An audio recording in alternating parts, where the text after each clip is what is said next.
In the digital age, our systems still perpetuate bias, inequality, and violence in the lives of women and girls.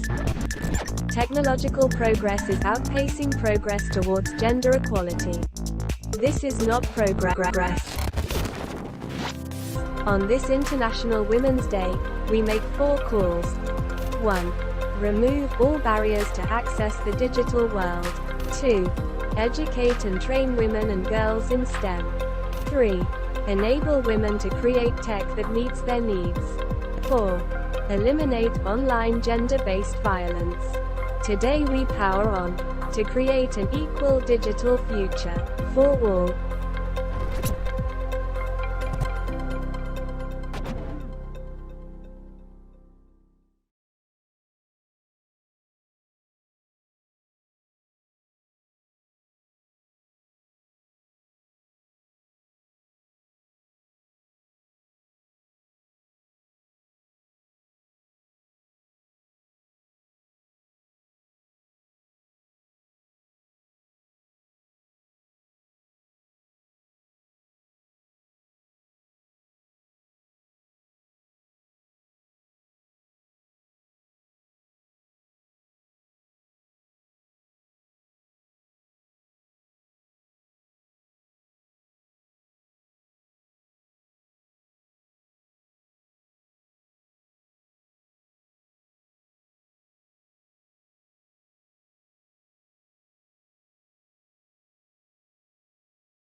Good morning, good afternoon, good evening, everyone, and welcome to our CSW 67 UN Women's Side event.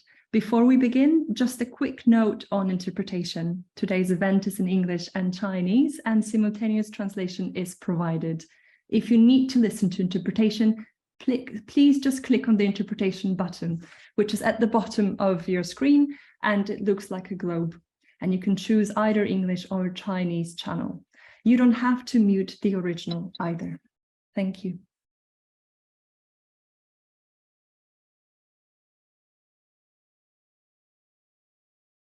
Excellencies, distinguished guests, ladies and gentlemen, my dear colleagues, a very good morning and good evening to you.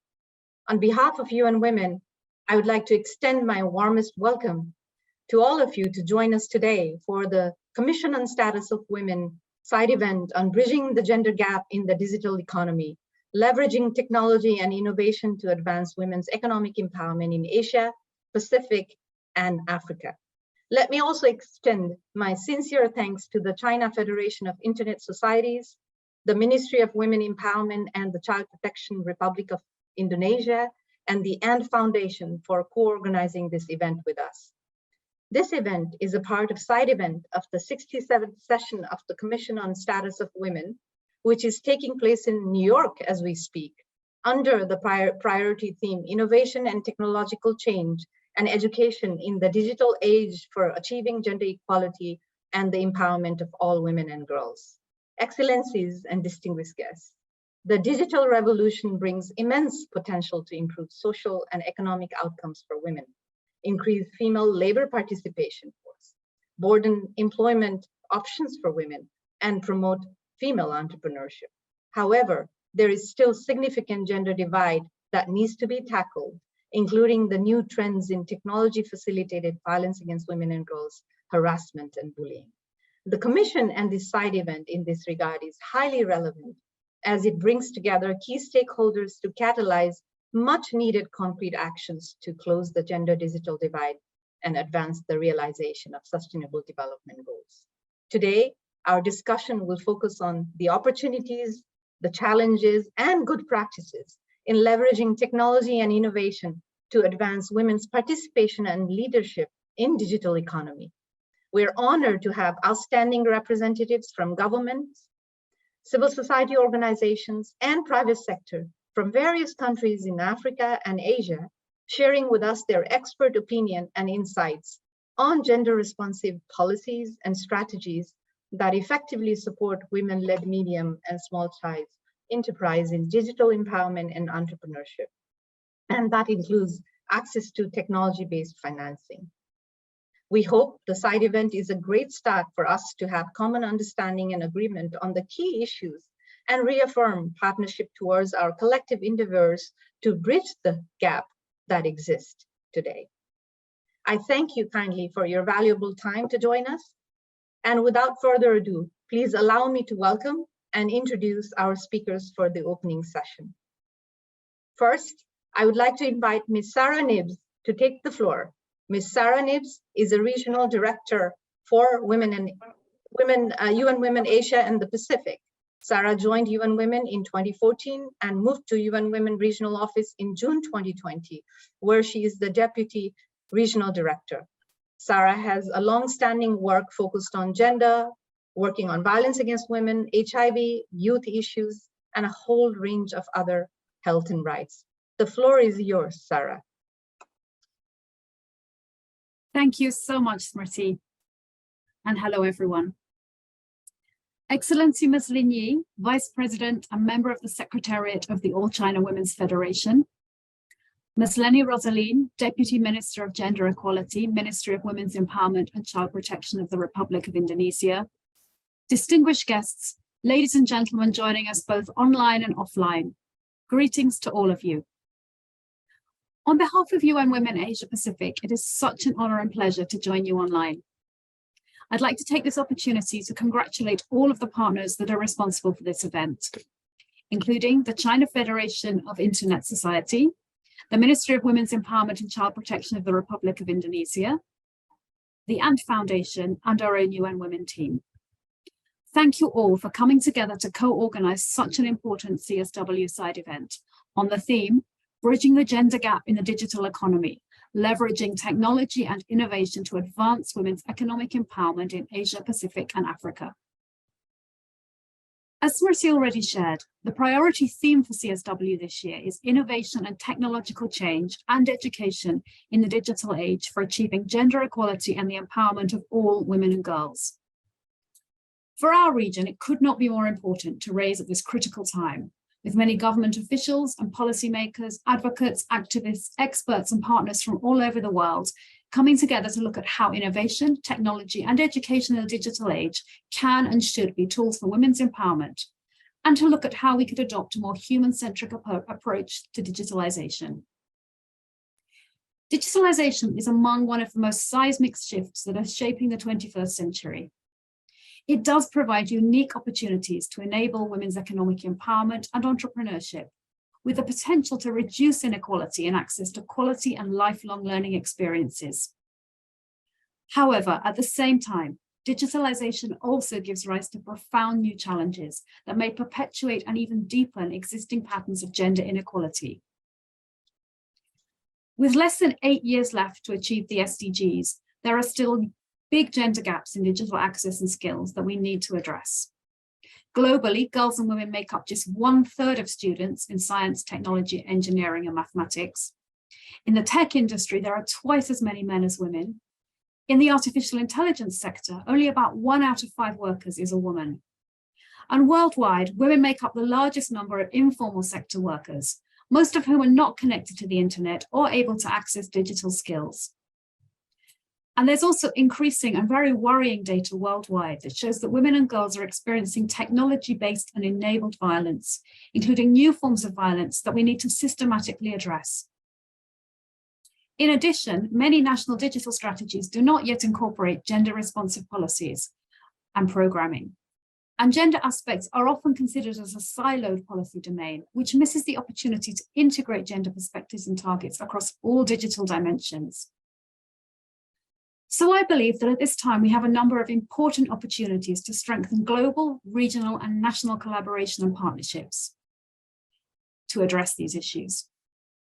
At UN Women, we are working with various partners to ensure building a more inclusive and transformative innovation ecosystem for women's digital and economic empowerment.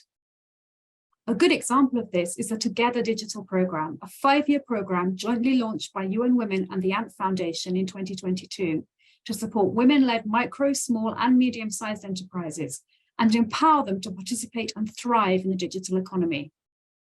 We are so grateful to have a strategic collaboration with our key government partners, China International Center for Economic and Technical Exchanges, Ministry of Commerce, and Ministry of Women's Empowerment and Child Protection of the Republic of Indonesia, who join hands with us in piloting this program in China and in Indonesia.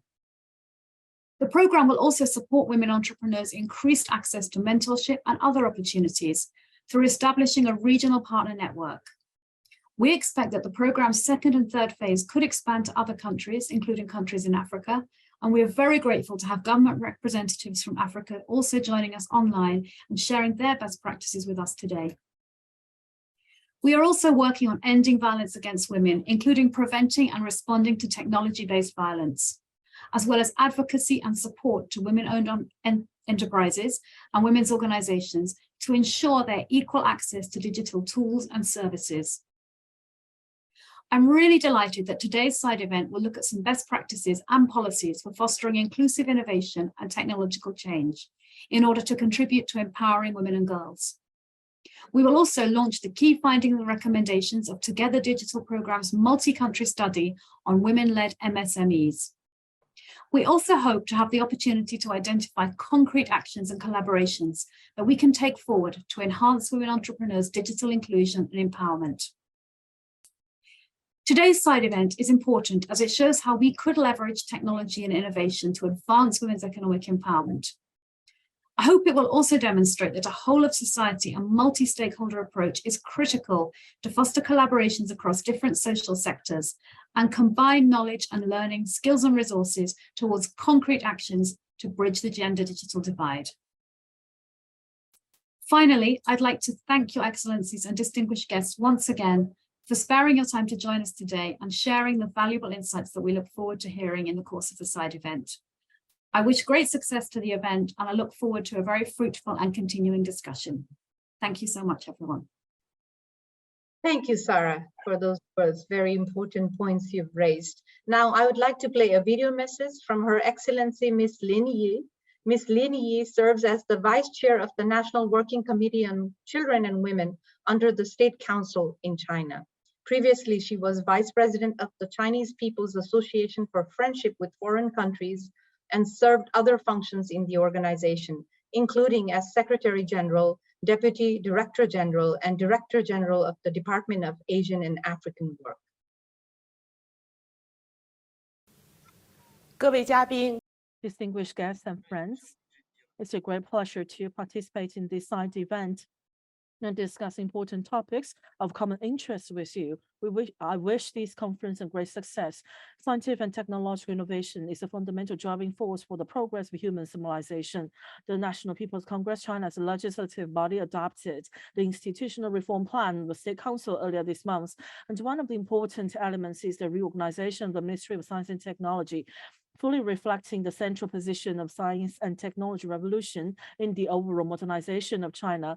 At present, the new round of scientific and technological revolution and industrial change is developing rapidly, and the digital economy has become an important driving force of high-quality development of the economy and society. The technological revolution of digital technology development provide more opportunities for women to achieve their own development, but globally, the level of women's development is still uneven.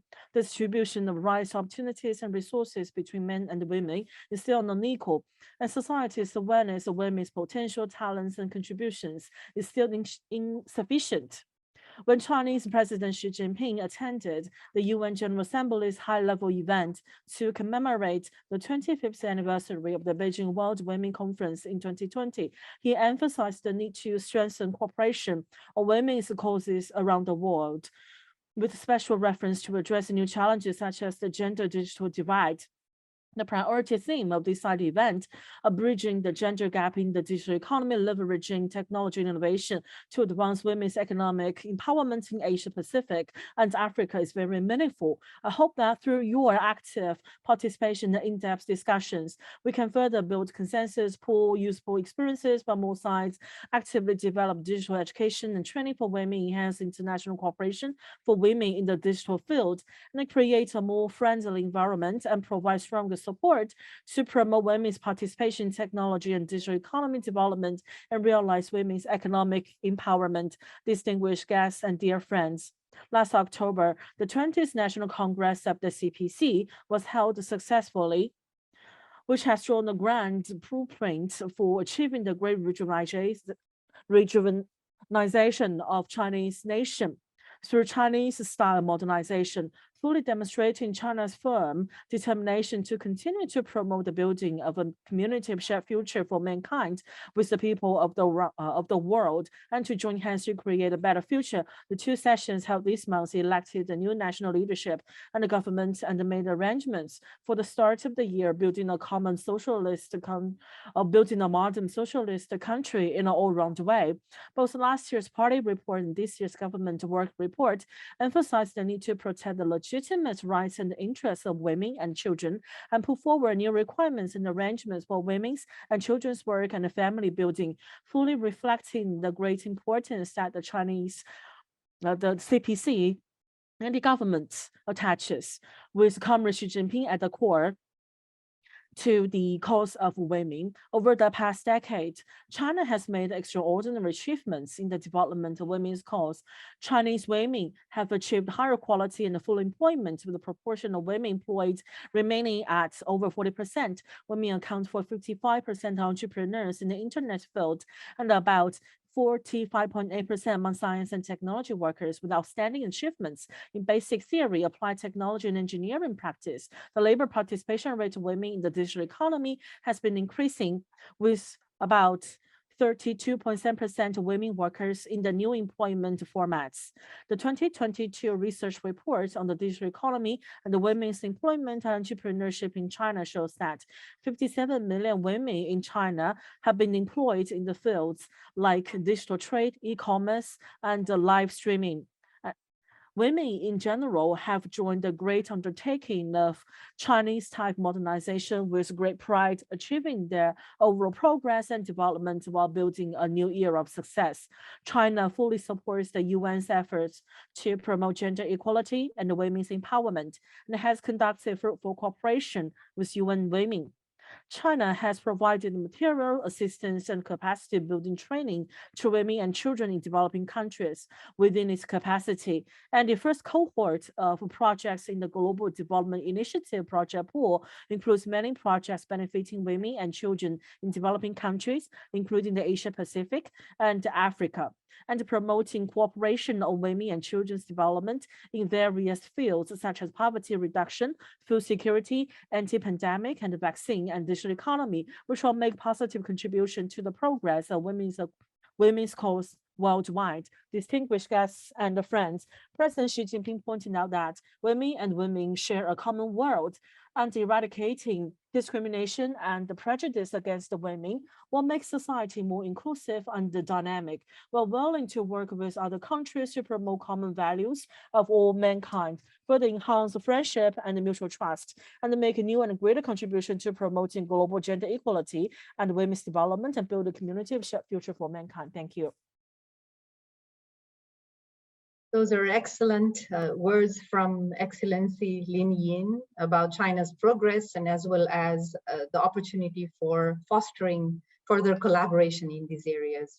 Now, I would like to move on to our last speaker, and I'm honored to invite Her Excellency Ms. Leni Rosalini to give her remarks. Ms. Leni Rosalini is the Deputy Minister for Gender Equality of the Ministry of Women Empowerment and Child Protection of the Republic of Indonesia. In 2022, Ms. Leni served as the committee chair of the G20 Ministerial Conference on Women Empowerment and liaison officer G20 for the Women 20. Ms. Leni has been working on gender equality, child protection, social policy, and poverty alleviation over the years. Over to you, Ms. Excellency Leni. Thank you, Ms. Smriti. Good night from Indonesia. Honorable Ms. Sarah Nibs from UN Women, Ms. Lin Yi from All China Women's Federation, distinguished speakers, participants, ladies and gentlemen. I'm honored to join you for the UN Women's Side event, bridging the gender gap in the digital economy, leveraging technology and innovation to advance women's economic empowerment in Asia Pacific and Africa. I congratulate the UN Women for successfully organizing this event. Thank you for giving me the opportunity to share the commitment as the co-sponsor by bridging the gender gap in the digital economy in the Asia Pacific and Africa region. Ladies and gentlemen, let me start by showing some data here. The global pandemic has impacted men and women differently. Women have been disproportionately affected by job loss because they are overrepresented in the informal, precarious, and low-paid sectors that have been hit hardest by the pandemic, pushing more women into extreme poverty and widening the gender poverty gap. Simultaneously, the pandemic has caused increased unpaid care work, which is predominantly done by women. With heightened power imbalance and stress, violence against women, particularly domestic violence, has also intensified. Women were trapped with their abusers during the time and cut off from social networks and essential life-saving services. This, of course, also worsened a woman's quality of life and hindered women's productivity. In a survey report conducted by UN Women entitled Asia Pacific Needs Assessment for More Gender Inclusive Entrepreneurship, highlights on impact from COVID-19, it was mentioned that as many as 86% of female entrepreneurs are negatively affected by COVID-19. Meanwhile, 75% women entrepreneurs experience increased loads of care works and unpaid works. Approximately 77% women entrepreneurs sell fewer products during pandemics, and 34% said they would close their business in the near future. Ladies and gentlemen, despite women's vulnerability during this challenging time, women are also the backbone of the global recovery from the pandemic. For us in Indonesia, our women play a crucial role in economic growth and development. According to current data, there are approximately 65.4 million micro, small, and medium enterprises in Indonesia, with approximately 99% are on micro scales, and more than half of them managed and owned by women. MSMEs in Indonesia contribute 61% of total GDP, absorb 97% of the workforce, and contribute 60% of total investment. It is also evident that economically empowered women bring a positive ripple effect, providing their children better nutrition, better health and education, and bringing sustainable community development. Digital transformation has become an integral aspect of initiatives to boost productivity as we enter Society 5.0. Doing businesses through the internet is inevitable as the world changes to a digital economy. Approximately 54% of our women-owned micro enterprises utilize the internet, compared to 39% of men-owned micro businesses. Women also take the proactive step of expanding their product option. Women-owned micro businesses are more likely to diversify and develop into new sector, locations, or products than men-owned micro businesses. Ladies and gentlemen, we can all see that one of the biggest changes since the digital transformation is the digital revolution, which has had a significant impact on women's rights and gender equality in many walks of life. From a data collected by the World Bank, it was stated that women make up 54% of those financially excluded from the digital economy, and being only 5% more likely needing a helping hand on using their mobile money account. The introduction of new digital platforms and tools has further heightened women's needs and demands and for business support.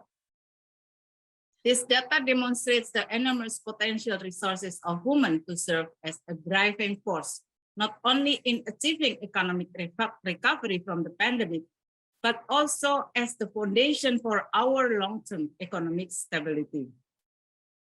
Ladies and gentlemen, the government of Indonesia is committed to implementing gender mainstreaming in all development sectors as mandated in our National Long-Term Development Plan 2005-2025, and several other regulations such as presidential instruction or gender mainstreaming in the year of 2000, and also we have ratified CEDAW in 1984.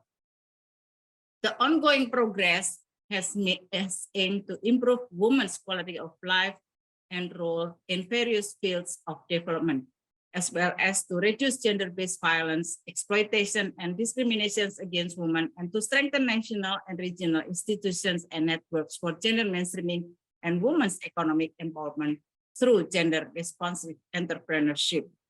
The President gave the Ministry of Women Empowerment and Child Protection 5 directives that must be completed by 2024. You can see here, the first one is increasing women's empowerment in gender perspective entrepreneurship, increasing the roles of mother and families in education and parenting, reducing violence against women and children, reducing child labor, and preventing child marriage. We do believe that many of the problems that women face roots from their economic resilience. One of the underlying causes of violence against women and children, trafficking, child marriage, and child labor is women's economic vulnerability. The first strategy, which focuses on gender perspective entrepreneurship, serves as an entry point for the other 4 strategies. Promotion of gender perspective entrepreneurship is critical because many female entrepreneurs bear double burdens, including unpaid care work. Gender perspective entrepreneurship training is one of our most successful programs for women economic empowerment. We partner with the government, private sectors, NGOs, and development partners, including UN Women, to provide trainings for female entrepreneurs, including them in rural areas. We also organize digital and financial literacy training, improve operational skills, and provide access to market and credit. In addition to financial and digital literacy, the gender aspect of financial inclusion is critical in ensuring women's access to financial products, ranging from basic savings, capital, and lending for SMEs to insurance and investment. In June 2020, Indonesian government announced the national strategy for women's financial inclusion. Women's financial inclusion intersects with many other factors such as age, education, socio-cultural background, and geographic location. This strategy can serve as a strategic entry point. However, it must be implemented widely and re-evaluated to target the right audience, connect women to digital financial services, and create an enabling environment for women-led MSMEs. Ministry of Women Empowerment and Child Protection, my ministry, also already launched guidelines on women empowerment in gender perspective entrepreneurship and guidelines on women's digital transformation. With the advancement of digital technology, we aim to accelerate gender equality through female entrepreneurship and encourage women to participate in an inclusive and economic activity in all sectors. Ladies and gentlemen, the government of Indonesia will be fully committed by working further supporting women-led MSMEs and also empower them to participate and thrive in the digital economy in China, Indonesia, and at the regional level in Asia and Pacific, which both UN Women and the UN Foundation launched the 5-year program called the Together Digital Program. In Indonesia, the program will provide entrepreneurial and digital skills training opportunities to women owners and entrepreneurs of ultra micro, and small businesses. Piloting the program initially in Greater Jakarta and Lombok, UN Women Indonesia will work in close partnership with the public and private sector, UN sister agencies, and civil society to strengthen an ecosystem for some of the most disadvantaged women entrepreneurs, including those with disabilities, to access skills development and seed funding and better access to markets. The program aims to strengthen women's agency and entrepreneurial capacity building as part of the National Recovery Plan for COVID-19. Under the framework of the program, to better understand and address the key challenges faced by women-led MSMEs, the government of Indonesia is committed to give a helping for this program and also help promote a better approach for gender mainstreaming. Ladies and gentlemen, before I close my statement, I would like to give my appreciation again to UN Women for inviting me in this side event and giving opportunity to be a co-sponsor and mix together digital program as a multi-country study on women-led SMSE.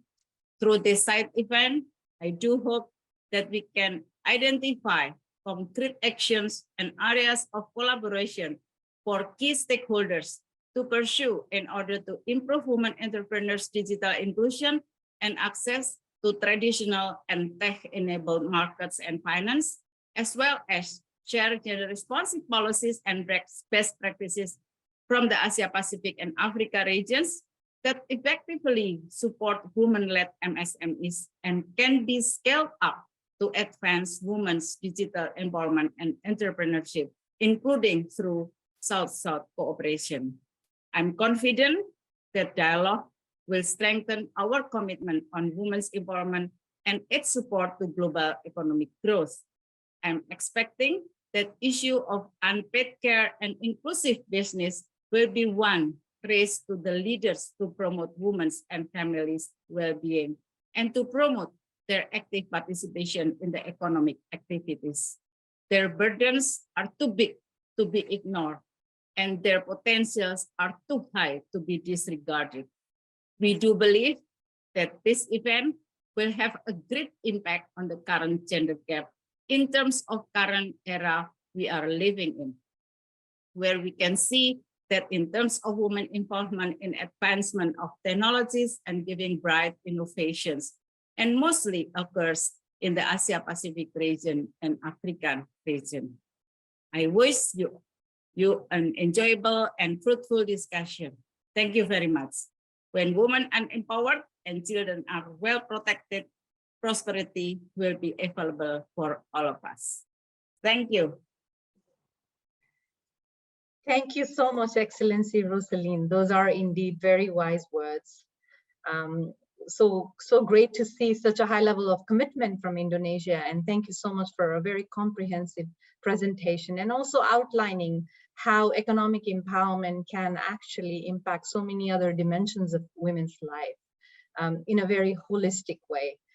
With that, I want to thank all of our speakers for their opening remarks and reinforcing the importance of how we can bridge gender gap in the digital economy, and sharing some of the examples of measures and efforts that are being put by government partners in China and Indonesia.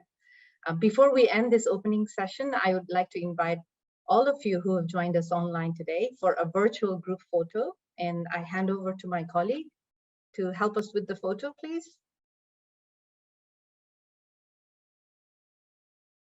Thank you. So great. Thank you so much. Thank you for your patience while we work on these issues online. With that, I would like to now move on to our next session, which is to launch. And we are very excited to launch the executive summary of the multi-country study, which Sarah also referred to, looking at women-led micro, small, and medium-sized enterprises in China, Indonesia, Thailand, Rwanda, and Uganda. So it's a 5-country study. And the study serves as a baseline research for a 5-year program, the Together Digital, which is a collaboration between UN Women and UN Foundation that is being implemented here in China, Indonesia, and at the regional level in Asia, in close collaboration with our government counterparts and other stakeholders. UN Women has partnered with Value for Money to undertake the study. In the past 6 months, we've spent 6 months working on the study. And today we have here with us Ms. Rebecca Fries, who is the CEO and the co-founder of the Value for Women, to present the key findings and recommendations of the report. Rebecca, the floor is yours. Thank you so much for the introduction and for the opportunity to speak with everyone today. My colleague is going to share a PowerPoint, if we can manage that while we're walking through the session. Thank you so much, Trina. So together with UN Women China, Value for Women conducted a multi-country study looking at women-led MSMEs. Now we're going to hear this acronym throughout my particular presentation, which refers to micro, small, and medium enterprises. So I'm going to use that frequently, MSMEs. We conducted this multi-country study and focused in particular at micro enterprises because women do make up the majority, a high majority of micro enterprises. And so we focused on this particular segment. We've zoomed in to understand the challenges that they face, as well as the opportunities to support their growth from a BDS lens. Again, another acronym that I'm going to refer to quite a bit, which refers to business development services. So before we dive in, let me just take a step back to set some context. The study focuses in on 3 areas that are key to ultimately drive the growth of women-led microenterprises. These 3 include access to finance, access to markets, and digital inclusion. So we use a BDS lens, a business development service lens, for our research and analysis, and this forms the core of our research framework using that lens. So while there are a multitude and a range of interventions to support women's entrepreneurship, and we've heard some fantastic policy approaches, we know there are financial support programs. This particular report deep dives into the role of business development services as a key entry point for supporting women-led business. Sorry, somebody is off mute. Just get you to mute that, please. So the key, I'm just going to carry on. I think there are some mute issues. Maybe we can try to solve those in the chat. So the 4 objectives of this report are to surface the challenges that women micro-entrepreneurs face and identify solutions. We also focused on identifying the specific barriers women face to accessing and utilizing BDS services in an effective way. We wanted to focus on offering a practical framework for action to look at what works in order to guide the design and implementation of BDS programs in the future. And finally, we wanted to make concrete recommendations to key stakeholders in the women's entrepreneurship ecosystem at large for areas of support in the future, focusing on high potential areas for solutions. So we designed this report to speak to a multitude of actors and stakeholders. These include BDS providers themselves. It includes United Nations agencies and other multilateral organizations. We also focus the findings on business, women's associations and networks, as well as other entrepreneurship support organizations, government and donor agencies, as well as financial service providers. So we're going to tell you really quickly what the methodology was for this study. And you can see here our kind of North Star, which is our core research question. We wanted to use this question and ensure that the report was action and solutions focused. And so to do that, we leveraged qualitative methods in our research to achieve that. This included extensive desk research, looking at other sector reports, evidence reviews, meta-analyses by our colleagues at the World Bank, IFC, ILO, Asian Development Bank, Oxfam, and many others. We also conducted a set of key informant interviews with a broad set of stakeholders across the countries of focus, including large business development service or BDS providers with multi-country presence, local BDS providers, government partners, and many others. Collectively, these stakeholders work closely with several thousands of women entrepreneurs across the 5 countries we examined. We also spoke with women entrepreneurs directly, and this has given us a glimpse of a firsthand understanding of their challenges and their needs. So moving on, why does business development service and support matter? We know that this is essential for the growth of all enterprises, women-led, men-led alike. However, we also know, and this has been highlighted by our colleagues, that women leading enterprises are often less able to access and to leverage those business development support services, which in turn help them unlock finance, unlock access to markets, and participate in the digital economy.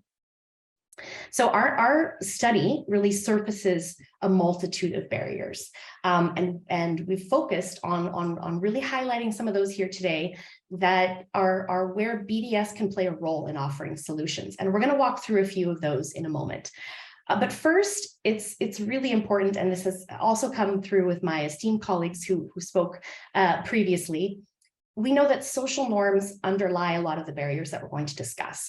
Social norms result in unequal access to resources, and this applies to entrepreneurship. It applies to business development services.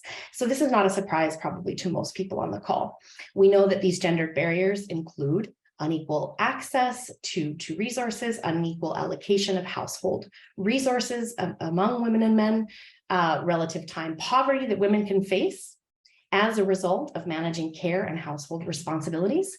It also can be seen in unequal access to safe and affordable transportation, as well as other infrastructure and services writ large. And we also know, and we hear in the context of entrepreneurship, that there can be a generic perception that women are risk averse, right? When we know that they're usually, and most often, rather highly aware of the risks in their own local context, which can be a very good thing. So moving on, we're going to dive into some of these challenges. You can see on the slide that we've categorized many of these challenges into these sort of 5 groups. We're going to dive in to the first 3 today into more detail, given that these mostly, closely align with what business development support services can offer directly in terms of solutions. And we'll keep in mind that the UN Women's Larger Together digital program also offers a lot of opportunities to action out some of these solutions. So next slide, we're going to zoom into the first area, which is access to finance. So we see, I'm going to surface a few challenges and then talk about solutions for each of these three areas. So firstly, we see that tailored financial products, especially those that respond to growth-oriented enterprises, are limited. And what we mean by this is that as the businesses grow, the type of finance that they need is different. They need insurance products, for example. They might need emergency loans, or a cash flow lending product might be more appropriate for them. But these, by and large, across the regions of focus, have remained very limited in terms of their availability. And secondly, the second challenge we want to surface here is that there is a general sense of mistrust and underconfidence among women entrepreneurs, women micro-entrepreneurs, with regards to engaging in transactions with formal financial systems. We did hear this both from a number of BDS providers, as well as the women entrepreneurs that we spoke to, and largely, quite likely due to a multitude of reasons that we could unpack on another day. And finally, there are key gaps in financial literacy. So we know there are a multitude of programs focused on basic financial literacy, and that is fantastic. However, things like record keeping, we see this quite commonly. However, other aspects that are a bit more sophisticated, and again, change, those needs change as women's micro enterprises grow. Those types of financial literacy programs are less common. That might be managing a loan, financial planning. Those gaps persist.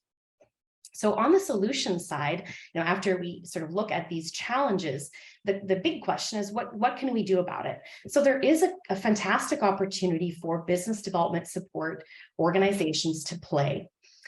So while financial institutions ultimately are providing the finance and the capital, business development support services can play a role in enhancing entrepreneur access to the right kind of finance.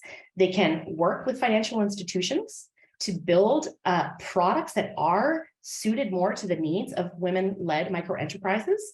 And this can be done in many ways and through partnership, which has also come up from our colleagues, the importance of partnership. We can also look at how financial institutions can better engage with women entrepreneurs and better support their needs through different ways, like getting support to them for funding applications, helping them to engage with loan officers, involving them in more network events where they can meet and engage directly with financial service providers. So we're going to move into the second challenge area that we wanted to highlight as part of our report. This is focused on looking at access to markets. Now, our esteemed colleagues talked quite a bit about context and the pandemic and the impact that has had on women. We know that, very interestingly, women entrepreneurs and entrepreneurship in general has seen a shift toward moving toward more online and e-commerce platforms.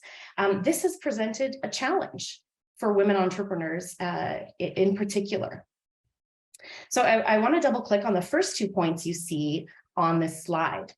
So first, with this spurt of online e-commerce platforms, we see more and more women micro-entrepreneurs transitioning from selling their products in a brick and mortar physical setting to working on online platforms.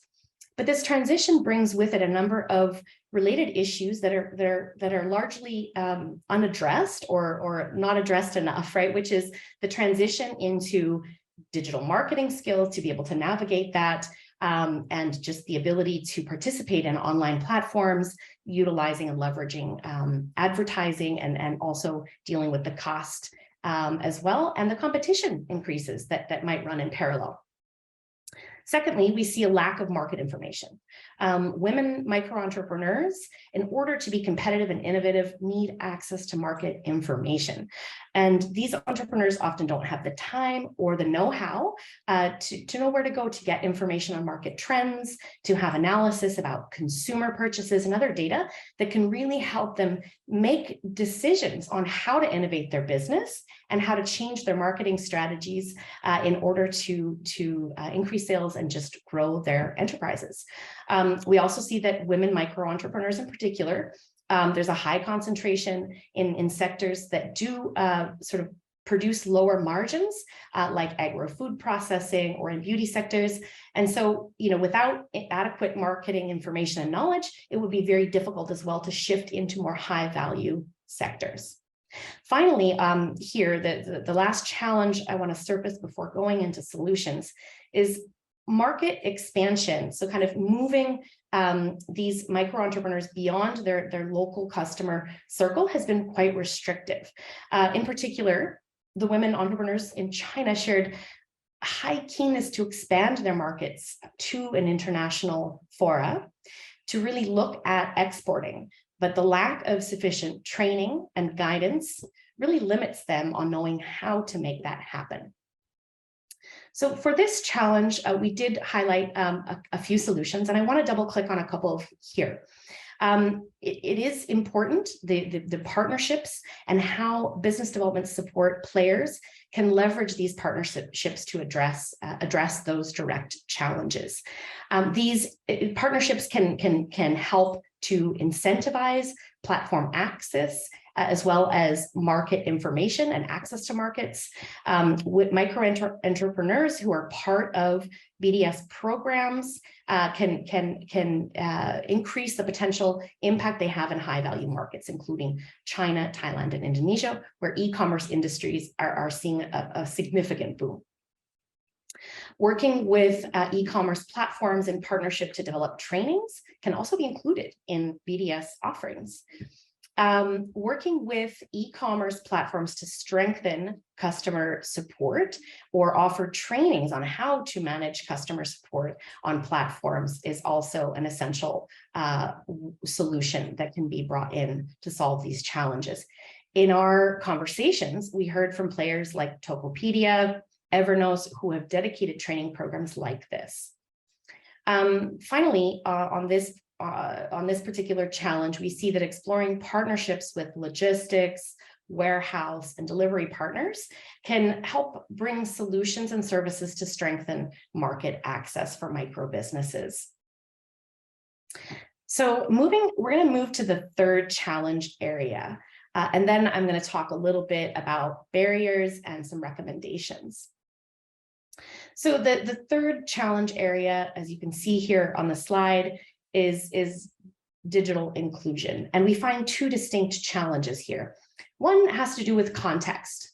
So we're examining 5 different contexts in this study across Asia and Africa, and looking, we recognize that in some contexts, there's a lack of adequate digital infrastructure. This might include the ownership of devices. It might be more focused on weak regulatory frameworks or high cost of internet services that increase the overall cost of doing business.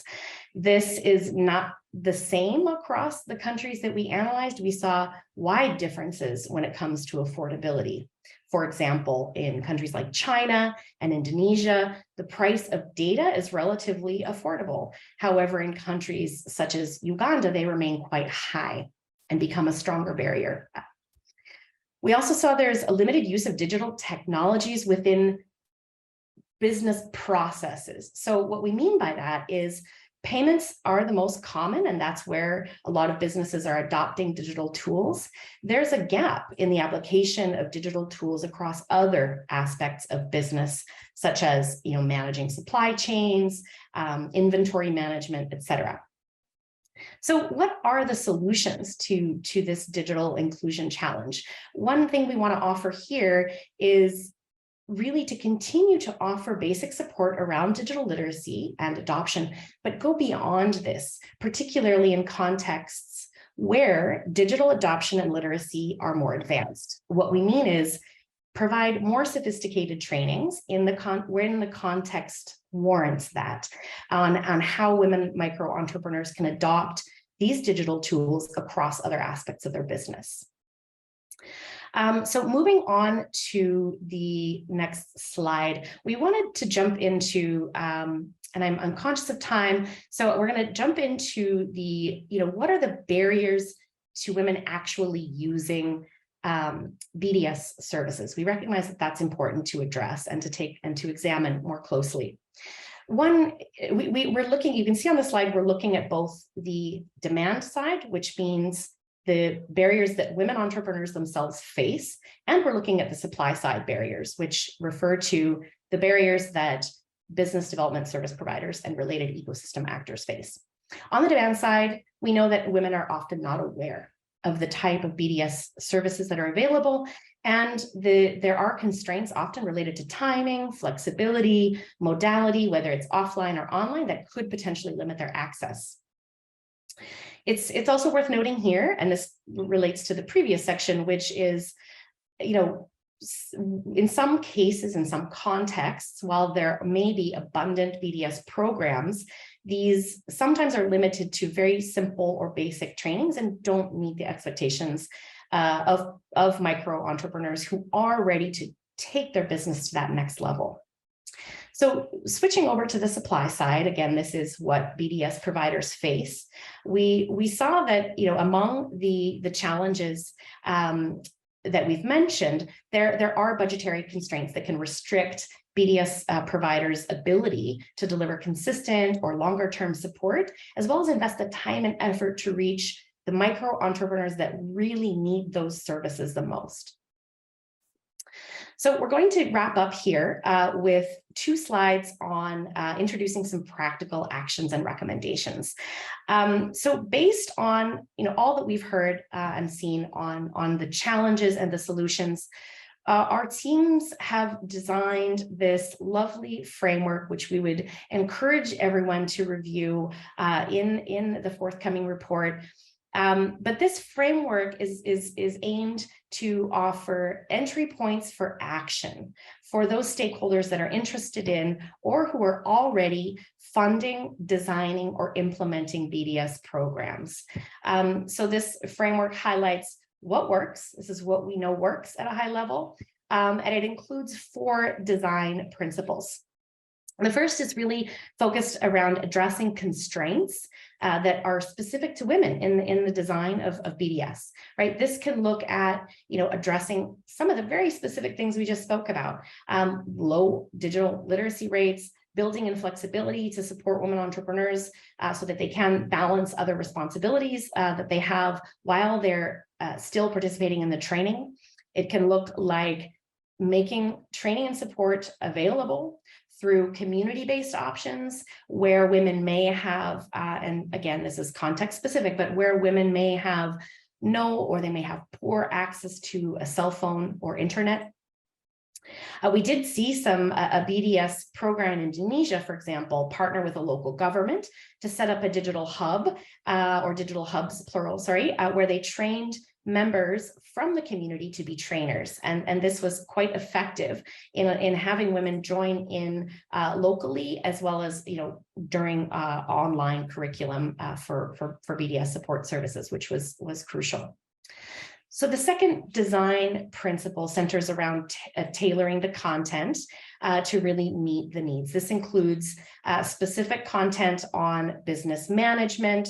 It can include things like digital marketing, and it can include, for example, essential programs or program add-ons, which might be focused on building peer networks or mentorship as additional to those trainings, which we know are particularly effective for this group. The Shri Blair Foundation for Women is a great example of a program that offers this type of blended BDS program. So the third principle that we've included in this framework is localizing services and just ensuring that local partners are involved. This is key, and partnerships are key to this recommendation, as well as investment in building those long-term partnerships, in particular with local service providers and local trainers. We also think that showcasing these types of partnerships and this sort of building, localizing BDS services can allow us to showcase stories of success. Women entrepreneurs want to see others that are like them, relatable role models from their own communities and regions, and this can continue to leverage and increase BDS participation and uptake locally. So finally, the fourth principle really emphasizes institutionalizing gender responsive monitoring. And we're not going to get into this, but this really looking at sex disaggregation of data across BDS programs, which we know will help us tell the story over time about who is participating and not, and allow us to get into the why. So finally, I'm gonna wrap up, and we're not going to have a chance to cover all of these recommendations, but again, we would encourage everyone to look at the forthcoming report. But I just want to highlight a couple of the recommendations that we've included in the report. Now, these are for the broader women's entrepreneurship ecosystem. We've spoken about adverse social norms as well as other underlying barriers that women face to entrepreneurship. These are deeply rooted and require attention as well as concerted efforts from a variety of ecosystem players. To give an example, we talked about infrastructure. Often social norms limit women's mobility and their independent mobility, which can in turn restrict in-person participation in BDS or other programs. In this case, multiple stakeholders are actually required to tackle these important barriers. There's no one single solution, and we do need an ecosystem approach from the policy all the way down to the practical level on the ground to really address social norms over time that hold women back. So the second one we want to highlight here is enhancing gender inclusive policy and regulatory frameworks and strategies, which can in turn improve and have an influence on improving women's digital and financial inclusion, and just enable the growth of women-led MSMEs, particularly micro enterprises. So this involves mainstreaming gender perspectives within these policies and strategies that will ultimately increase access and particularly help us turn our attention to underserved areas. This can address things like universal connectivity, accessibility, and affordability of the internet, which we know are prerequisites for achieving digital and financial solutions. So finally, and I will be wrapping up here, and we just wanted to highlight that sort of deepening the engagement and building the capacity of women's organizations and networks, as well as other key local actors, is key to support women entrepreneurs. Right? We know this is crucial to have these networks in place and to work very closely with these networks, which are an essential place for women to build trust amongst themselves and together with the other organizations that are convening and collaborating around supporting their growth locally and globally. So we did see these recommendations and many others run through our research. And with that, I will conclude and just say, again, thank you so much for this wonderful opportunity to share the findings of the study with all of you. We really hope this will encourage everyone to take a look at the forthcoming study. Thank you very much.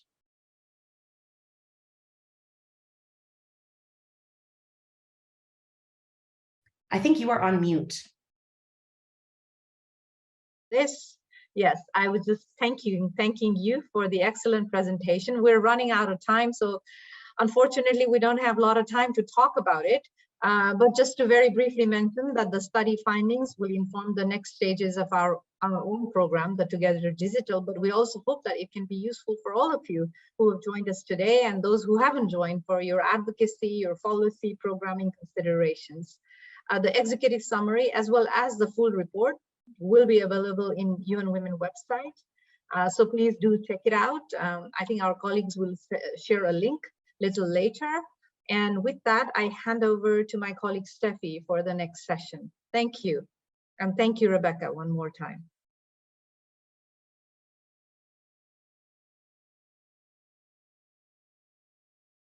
Thank you very much, Smriti. So I would like now to introduce the next and final session of our event today, which is a discussion that we highlight key gender responsive policies, strategies, but also innovative approaches from targeted countries in both Africa and Asia Pacific that can be scaled up to advance women's economic and digital empowerment. So we have a panel of very distinguished and high-level speakers who are working with or in the technology and innovation sectors, and will bring into this debate very diverse perspective. So the roundtable will be moderated by Professor Tong Xin, professor of the Department of Sociology, Deputy Director of the Center for Women's Study, and Director of the Center for Labor Studies at Peking University. Without further ado, I would like to invite Professor Xin to take the floor. Good evening. It gives me great pleasure to have this opportunity to come together to discuss the topic of leveraging technology and to advance women's economic empowerment and entrepreneurship. And we are looking forward to a very dynamic discussion. I'm from Peking University, and I'm the director of the Center for Women's Studies at Peking University. It gives me great pleasure to attend today's society event. So firstly, I would like to invite our first speaker, Dr. Amina Zaved, the Permanent Secretary of the Ministry of ICT and National Guidance of Uganda, to share with us her insights. Please.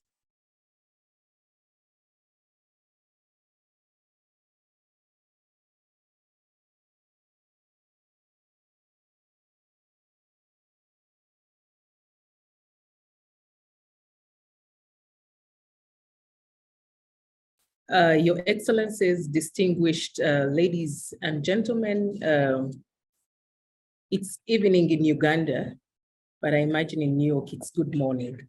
My name is Dr. Amina Zawede, the Permanent Secretary of the Ministry of ICT and National Guidance in Uganda. Now, I am going to give a perspective of Uganda and what we are doing towards ensuring that we have all digital inclusion for women, and especially in the micro, small, and medium size enterprises. According to the World Economic Forum, Uganda has a strong culture of entrepreneurship. Actually, we are one of the leading countries that are entrepreneurial, and is one of only 7 countries worldwide that has achieved gender parity in entrepreneurial activities. The government of Uganda has prioritized gender and equity among all its programs. Even as we do budgeting for the entire country, we ensure that there is monitoring and evaluation of how much budget has been allocated towards gender equality and women, especially women-based programs. This is to ensure that we have an all-inclusive, digital transformation as we transform our country.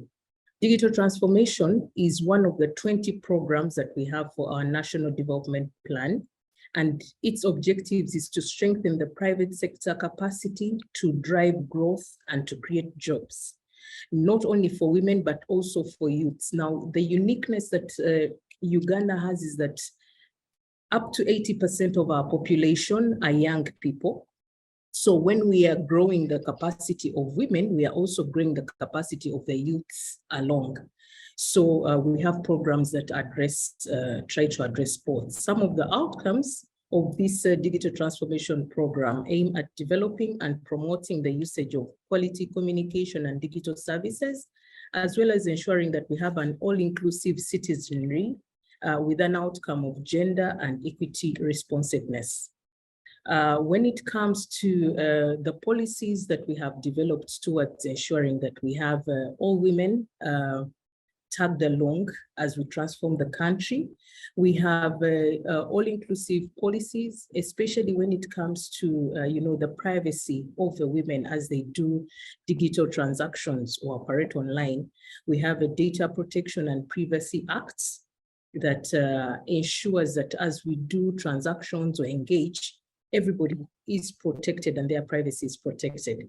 We also have consumers' rights under the Uganda Communications Commission Act, whereby a consumer has a right to fair treatment without discrimination from any other consumers in terms of price, in terms of the quality of service that they access, and in terms of the convenience of which they are operating. When it comes to the programs government is offering to directly support women, there are several programs, and the government is not working alone. Government is working together with the private sector. We work with the development partners as well as academia to ensure that we come up with programs that support the women, and these programs have to be relevant and acceptable. The government is cognizant of the fact that through new ideas and products, women can be empowered and has therefore committed resources towards achieving this. Remember, I told you as we started that even our budget speaks to gender equity issues. Under the Uganda Communications Commission that is supervised by the Ministry of ICT and National Guidance, we have a fund that we call the Universal Service and Access Fund. Through this fund, up to 3,000 women to date have been trained on digital literacy and financial literacy in order to support them in their businesses as they start up. The distribution of this training is done in a way that every district within the country or the entire country is taken care of. So far, we have a focus on 15 districts out of 53 districts. And in each district, at least 200 women have been trained.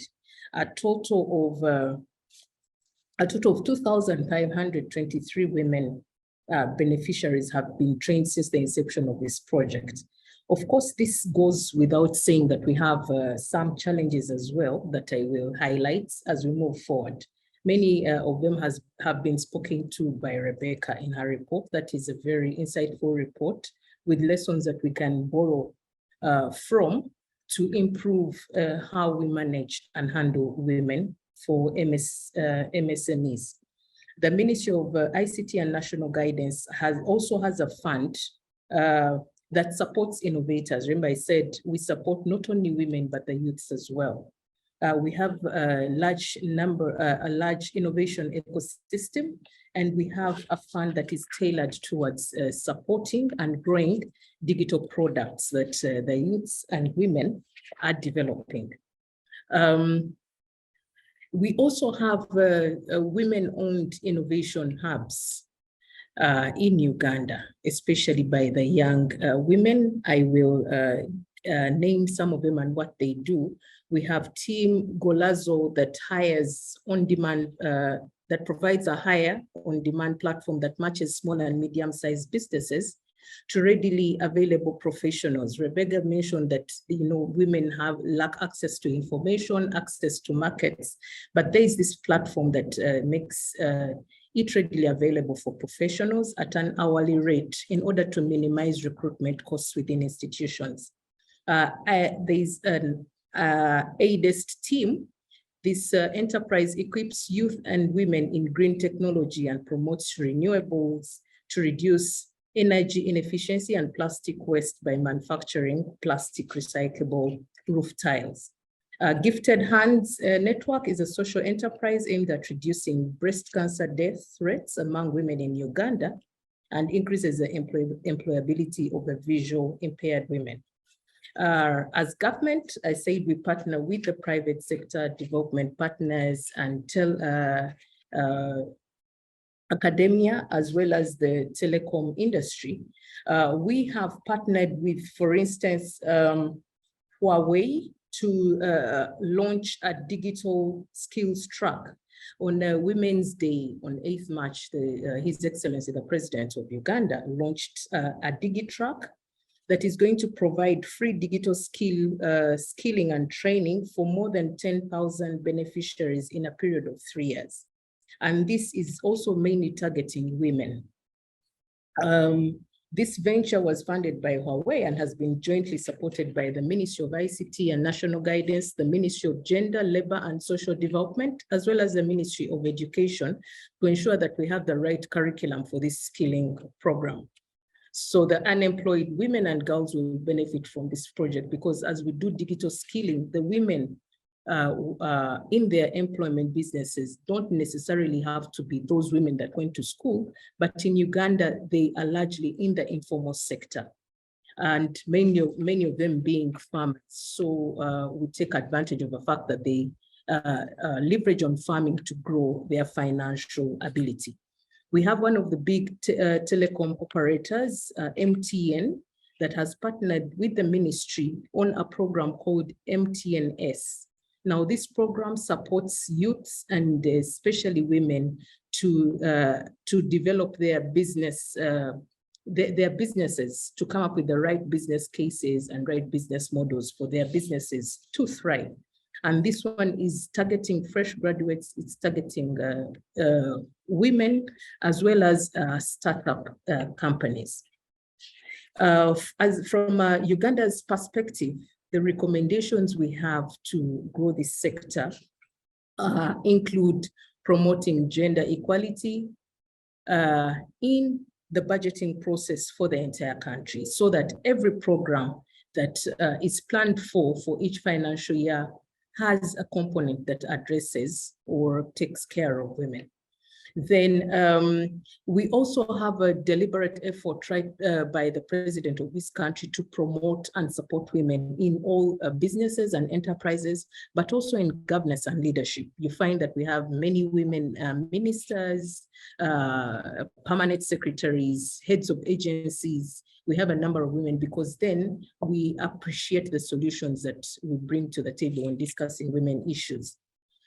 We also need Rebecca talked about women having, I think it was a deputy minister for Malaysia who talked about role models, or Rebecca, but yes, we also leverage on role models to support and empower women, as well as coming up with the right financial curriculum that they can leverage on to build their businesses.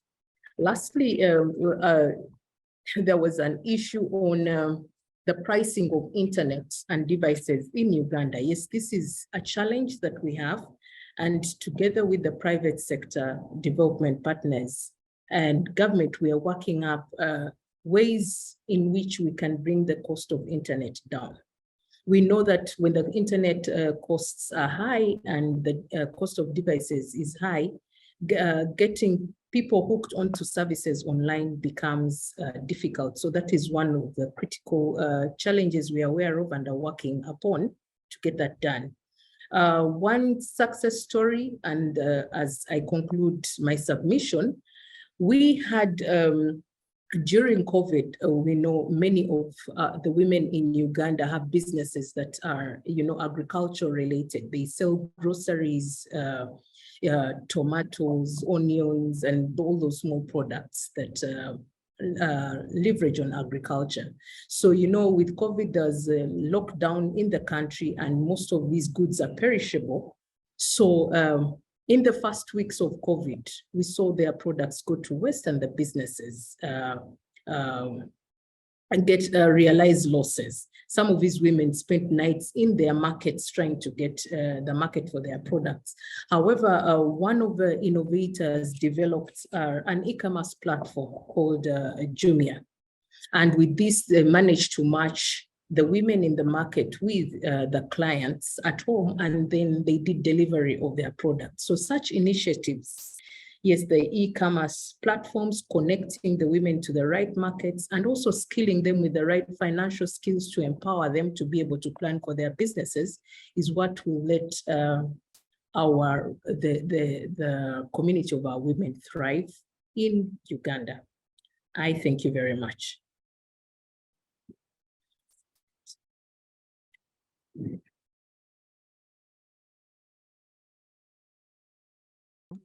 very much, Dr. Amina, for your remarks, especially you talked about bringing gender perspective into budgeting.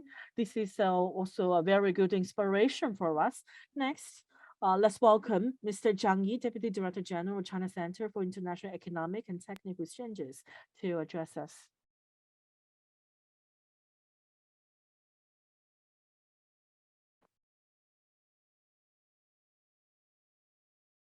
Distinguished leaders, guests joining us online and offline, ladies and gentlemen, dear friends, good evening and good morning. It is a great honor for me to be invited by UN Women China office to attend today's society event and speak at the roundtable discussion. First of all, on behalf of the China Center for International Economic and Technical Exchanges of the Ministry of Commerce, I would like to express my warm congratulations. The China Center for International Economic and Technical Exchanges, and institutionally directly under the Ministry of Commerce, was established in 1983 and has long been responsible for the cooperation of international organizations such as the UN Development Program, the UN Industrial Development Organization, Friendly International Government on projects in China, as well as the implementation and management of China's foreign and material projects, global development fund projects. It is committed to supporting China through multi-bilateral economic and technical exchanges and international development cooperation through multi-bilateral economic and technical exchanges to help achieve the UN 2030 Agenda for Sustainable Development. Over the past 40 years, our organization has regarded Women Korea as an important content. Almost all programs have incorporated considerations relating to women and children. We have implemented the loans at micro level, household poverty reduction, and village in Yunnan province rural revitalization. Such sustainable progress. We have taken female as the beneficiaries. In China, the Party Central Committee and the government at all levels attach great importance to the development of women Korea, with the joint efforts. Participation ratio of women and employment rates has ranked top among the world, while we have achieved high quality and adequate development.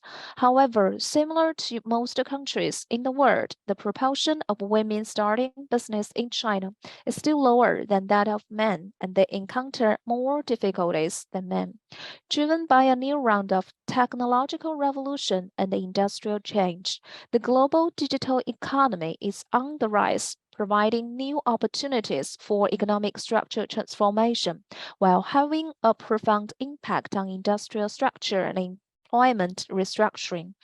The spread of digital technology has reduced women's vulnerability in the labor market, created new employment spaces and fields. Currently, women, including those in Asia, Pacific, and Africa, are actively seizing the opportunity of the digital economy, riding on the express train of innovation development and contributing to the high-quality development of the economy. In the process of digital economy development, the role of women is indispensable. Against this backdrop, it's of great practice and realistic importance for UN Women China office to organize this event to share policies and practices on gender-friendly promotion of women's digital empowerment. Over the past 2 years, CIETAC has been working with UN Women on the Empowering Women SME Entrepreneurs in the Digital Age project under the framework of the SDG Localization Project.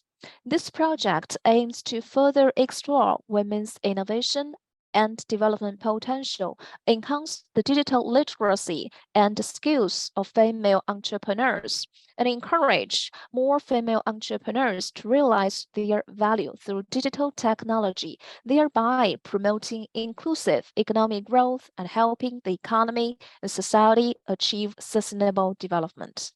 Since the launch of the project, the Exchange Center has actively collaborated with UN Women, CCPIT Training Center, and relevant departments such as Hunan Provincial Trade Promotion Commission Association and Chengdu Municipal Women's Federation to organize and conduct a questionnaire survey for female MSME entrepreneurs to participate in the digital economy activities, through which we found that the main problems faced by female entrepreneurs are limited market or expansion of business, limited market information, such as e-commerce, lack of digital skills and access to digital tools, lack of management knowledge, skills, and mentors, as well as insufficient knowledge of financing and high cost and interest rate issues. In response to the problems identified by the research, the exchange and the partner parties have organized outstanding experts in multiple fields, developed more than 10 courses in 3 modules of SME support policies, digital tools application, and entrepreneur management in a targeted manner, and held training courses on women entrepreneurs salon through a combination of online and offline formats with more than 100,000 participants attending relevant capacity building activities with generally positive and highly positive responses. Next, we'll also further improve and refine the curriculum system based on the feedback.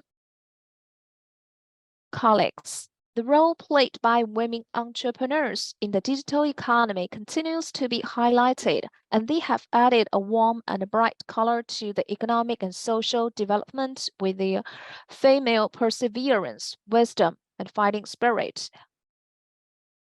At present, and for a long time to come, promoting gender equality and women's empowerment and promoting women's participation in sustainable development will continue to be the design and implementation focus of our center.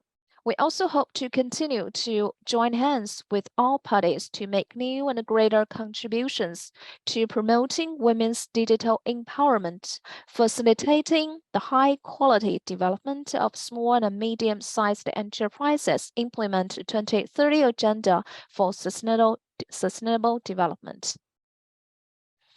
People are diligent in spring, and it is the right time to make progress. For women, what the digital wave brings should not be a new obstacle, but an opportunity to improve themselves and realize their potential. The future will certainly see more women entrepreneurs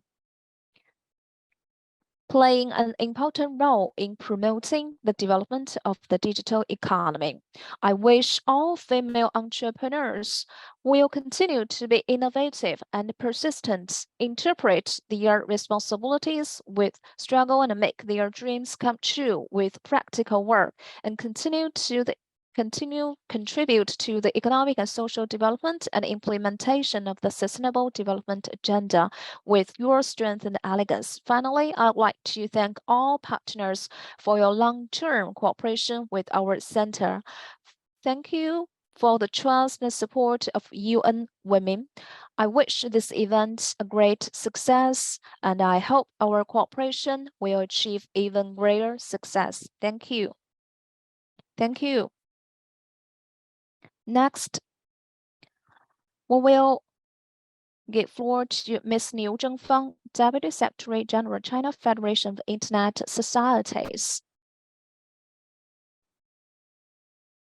Ladies and gentlemen, dear friends, I'm very delighted to, on behalf of the co-organizer of the conference, China Federation of the Network Social Organization, I'm very pleased to join you this side event. China has always been of gender equality. In 2020, in his speech at the high-level meeting to commemorate the 25th anniversary of the World Conference on Women in Beijing, China's President Xi Jinping emphasized that the world's development needs to enter a more equal, inclusive, and sustainable trajectory, and the cause of women is an important yardstick for measurement and safeguarding women's rights and interests must rise to national level. I'd like to take this opportunity to share with you China's policies and practices in protecting women's legitimate rights and interests and promoting women's development in the digital area. First, in-depth implementation of the basic state policy of gender equality and continuous strengthening of the protection of women's rights and interests. In 1995, at the Women's Fourth World Conference on Women held in Beijing, the Chinese government solemnly declared to the international community that equality between men and women is a basic state policy. The expression of ICT technology and development of digital economy. In President Xi Jinping clearly put forward the goal of building a strong cyber country in 2014. In recent years, the Chinese government has always attached great importance to the development, the governance of the cyberspace, and promoted the historical achievements of the development of internet and information technology. In this process, it has always focused on maintaining and realizing women's rights and interests, promoting the bridging of the digital gender divide, releasing digital dividends, and promoting the high-quality development and the contribution of women in building a strong cyber power and the digital China. The first is to make more female internet users to have convenient access to the internet. Efforts have been made to strengthen independent innovation in core technologies and infrastructure construction, enhance information collection, processing, visualization, and security capabilities, and promote stable and rapid growth in the size of internet users. As of June 2022, the number of internet users reached 1.051 billion. Among the ratio of male and female internet users is becoming more and more balanced, and the figure dropped from 87.72 to 12.3 in October 1997 to 51.7 to 48.3, which is equal to the national population gender ratio. The internet penetration rate in male and the female population is 74.4% and 74.3% respectively, which is higher than the global level by about 12 and 17 percentage points respectively. Second, protect the rights and the interests of women and children in cyberspace. The laws and regulations on cybersecurity, data security, personal information protection, etc., have been promulgated and revised to promote the operation of cybersecurity work on the track of the rule of law and strengthen the protection of personal information for women, children, and other groups. A number of special rectification actions have been carried out to crack down on illegal and unlawful acts using the internet to infringe on the rights and the interests of women and children. Third, promote high-quality employment and entrepreneurship for women. Efforts have been made to make full use of the inclusive and the sharing features of the digital economy. Encourage and create a multi-level support mechanism and the service platform. According to statistics, women account for more than 40% of all employed people in society, 55% entrepreneurs in the internet field, and more than 45% of science and technology workers. In the fields of digital trade, e-commerce, and live streaming, 57 million women have found jobs. The digital economy has narrowed the development gap between urban and rural women, improved the equality of women's employment and entrepreneurship. Of course, enable women to fully enjoy the fruits of digital economy development. The country has strengthened the service support of information technology for women and promote the innovative application of big data, AI, and the computer simulation technology in the field of women's cause. And the digital consumption and services have been vigorously developed to meet the diversified needs of women and families from home life, shopping and consumption, transportation, mobility, and other types of scenarios to education, consultation, medical and healthcare, elderly care, and assistance of disabled. The digital economy makes consumption and services more inclusive and diversified. The spread of information services has been accelerated.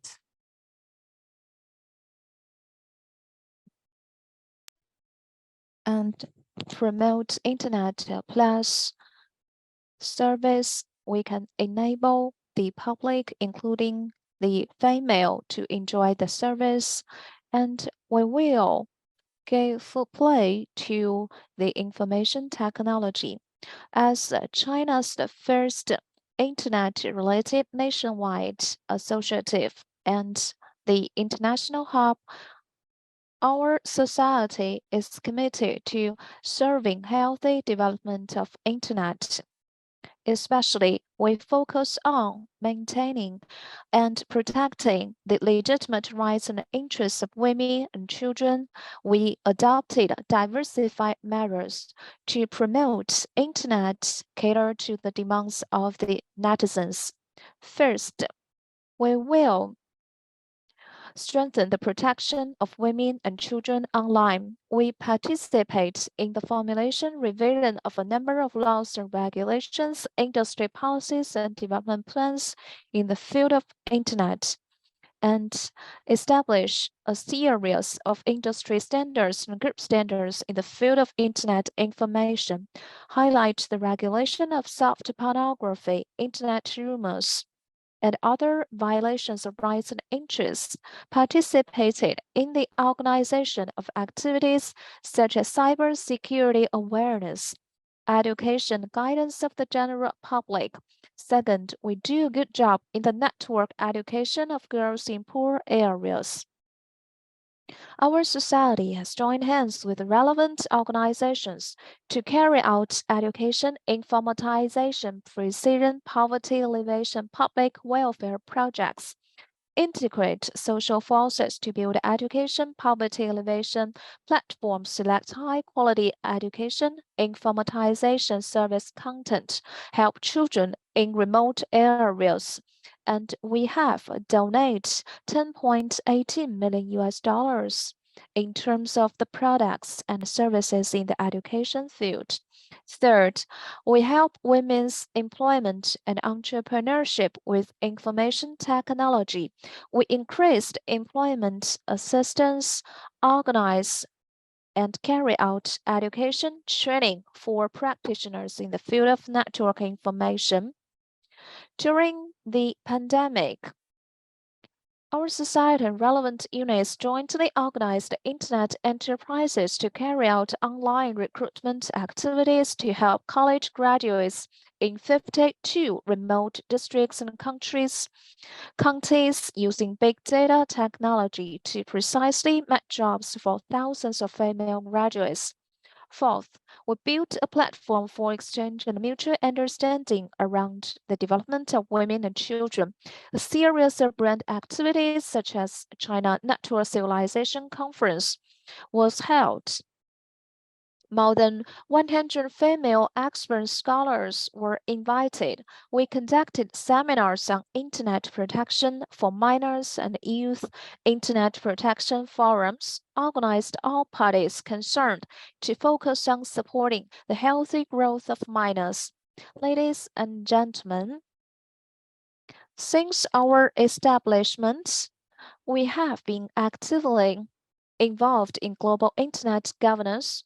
The UN granted ECOSOC granted our society as the special consultative status in 2022 will continue to give full play to our advantage and strive to make more contributions to UN 2030 Sustainable Development Goals, while willing to work together with all of you with a vision and broad-mindedness of building community of a shared future to promote common values of all mankind and promote international solidarity and cooperation, focus on bridging the digital divide, stimulate the new dynamics of digital economy, and protect women's empowerment and their rights to jointly create a more peaceful, developmental, and just world. Thank you all.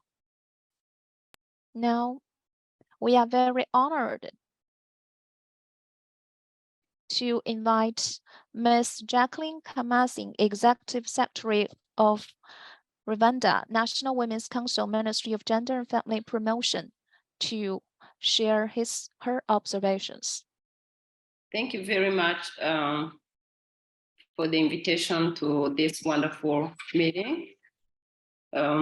Excellencies, distinguished speakers, invited guests, ladies and gentlemen, all protocol observed.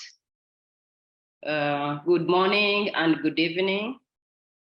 Thank you so much on behalf of the National Women's Council and the Ministry of Gender and Family Promotion from Rwanda. I'm honored to present to you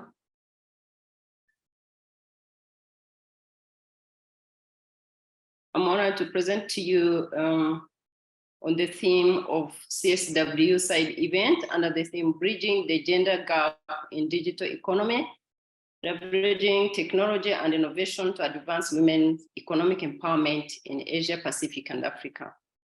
It is an honor for me and a privilege to speak on this occasion. Rwanda is a country that gives rights and opportunities to women and girls in daily lives, especially in leadership and development activities. After the 1994 genocide against the Tutsi, the government of Rwanda has put its efforts in striving to achieve sustainable development through a leave no one behind approach, where the participation of women, men, girls, and boys is highly encouraged. It is in that context that enabling policies, laws, and administrative frameworks are in place to operationalize these ideals. If we remember together when the COVID-19 pandemic struck the world, which is still a scourge today, by the way, digital transformation has become a necessity than ever. As Rwanda, the political will at the highest level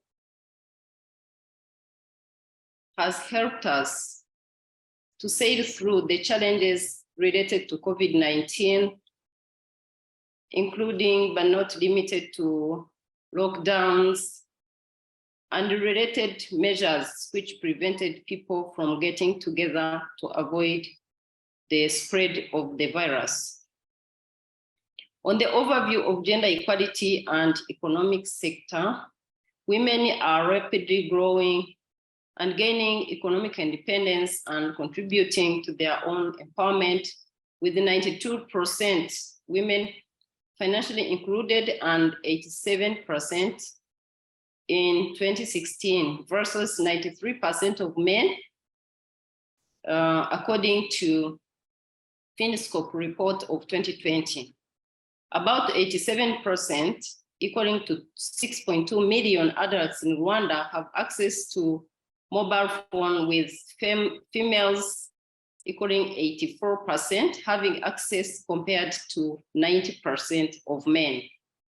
In addition, 56% of women and 68% of men have mobile money accounts, according to Finscope reports of 2020. Gender equality and women empowerment, gender parity has become stable at primary and secondary school level, with girls' enrollment standing at 49.8% versus 53.6% of men, respectively, in the 2021. Female enrollment in tertiary institutions stand at 44.9% for tertiary education in 2020-2021.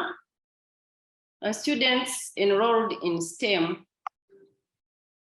upper secondary, female stand at 46.2% versus 53.8% of male in 2020 and 2021. Female enrollment at TVET level stands at 43.2% in 2020-21. The literacy rate for the female population aged 15 and above is at 69.4% in 2017, according to Integrated Household Living Conditions Survey, EICV5.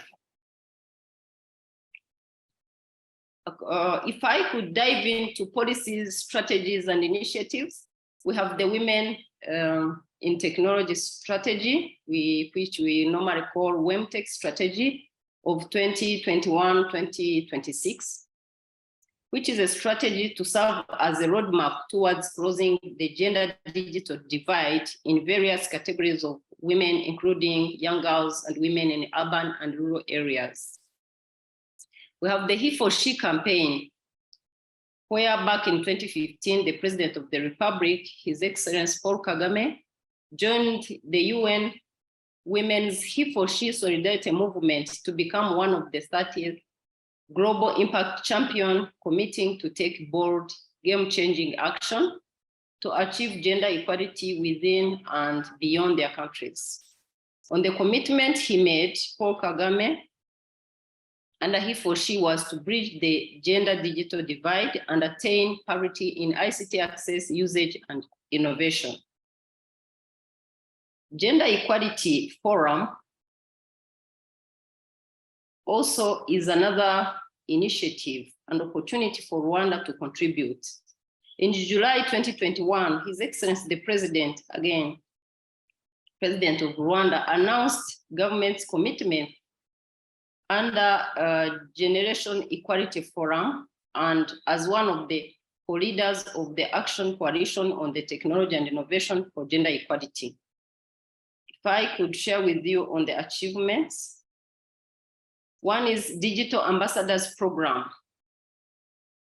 who are recruited from among young social innovators and are deployed across the country in the communities to provide digital literacy and support citizens in accessing e-government and other digital and mobile services. 179,926 have been trained in basic digital literacy and 92,661 are female trainees, which constitute 51.4% the trainers. Rwanda Coding Academy is in place. Rwanda Coding Academy is a special model school established in 2019, which is a hybrid of both general education and TVET. It teaches software development, embedded system programming, and cybersecurity. The Coding Academy's motto is to born to code. This encourages transgenerational transfer of knowledge of ICT and innovation skills, because young people will grow with the coding and programming skills. We have also Connect Rwanda Challenge, which was launched by the Ministry of ICT and Innovation with the objective of providing smartphones to unconnected households countrywide to leverage the digital economy. This has brought a very big impact in people's lives in terms of connectivity and enabled them to do smart businesses. We have e-commerce and digital financial services.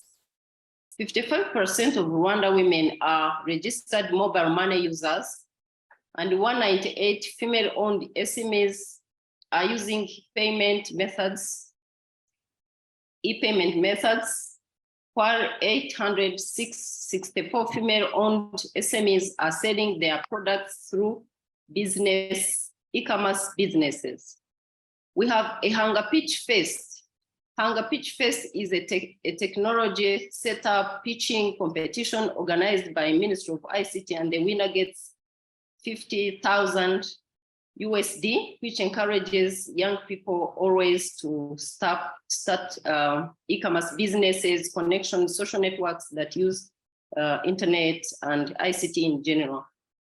This has also brought impact, especially among the young people, to like the program and engage it in doing business and changing people's lives. Despite all that, we have a few challenges. Poverty, especially among women and girls, still persists. We have computer illiteracy for both men and women to some extent, though there has been a lot of, divide, a lot of inputs and partners to get this going, but we still have some bit of illiteracy. We have inadequate ICT infrastructure at different levels, especially of education, which we are trying to address. And we have some interventions. One is to create decent and productive job targeting women and youth and reinforce skills development for inclusive growth. Another one is to continue to enhance measures aiming at increasing the number of girls and women that join TVET and STEM programs. We design customized gender-friendly ICT tools, devices, and services. We are strengthening the scaling up of ICT facilities. And ladies and gentlemen, allow me to end with a quote from His Excellency, the President of the Republic. Open quote, "When women advance, everyone benefits." The key principle, in addition to understanding gender equality as a human right, is to use the talents of all our people to the full potential in politics, business, and elsewhere. This is common sense if we want to advance and improve our societies. End of quote. His Excellency Paul Kagame, the President of the Republic. Thank you so much.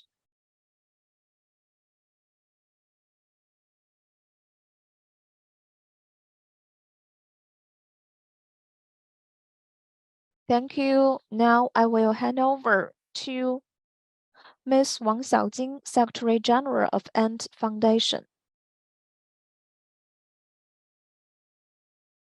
Thank you, Professor Tong. Distinguished guests, after listening to your sharing, I have learned a lot. At present, female is facing digital gap, which has become a consensus around the world.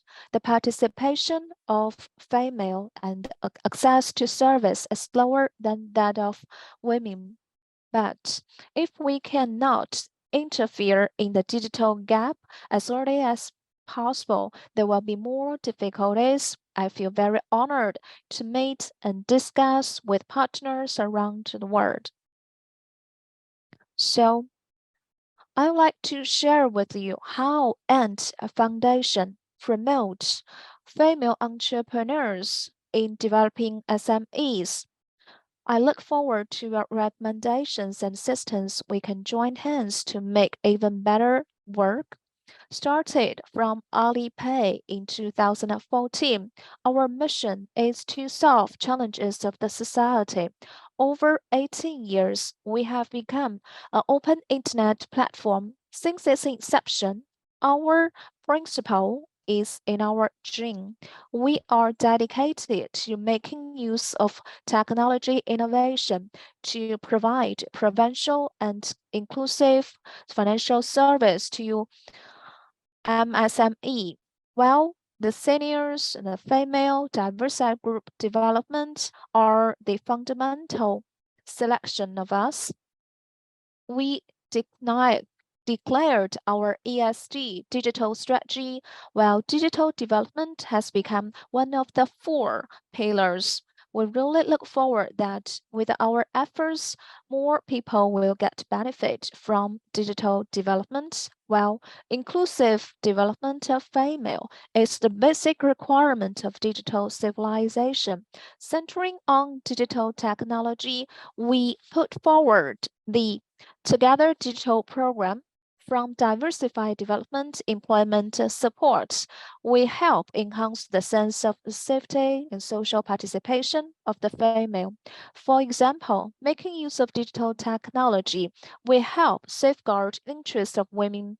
Working together with China Women Foundation, we have initiated a program of encouragement of women by providing insurance to women in less developed areas. We are aimed at improving their medical care. By the end of last year, this program has donated 3.7 million pieces of public welfare insurance. While economic independence is an important part for social recognition of women, to provide support, we introduced the AI project and a series of programs by guiding and providing opportunities for female. We would like to provide the new skills training for digital economy. We are aimed at improving their skills in making a living. So by using technology to facilitate SME entrepreneurs,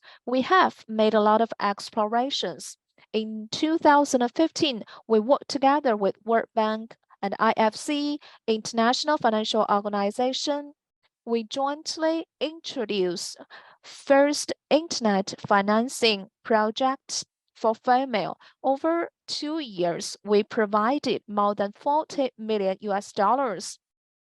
It is set by the President of World Bank. It is the first internet-based gender financial program, and we initiated the Together digital program, including providing low interest or the loans without interest. So we facilitate them to develop a business in e-commerce, new media, CBEC. Over the past 3 years, our program plans to offer low interest rate or interest-free loans for female entrepreneurs in order to better and expand the scope of female. In 2022, we put forward the digital program, Together digital program. So by exchanges and promotion, we facilitate a female in MSME.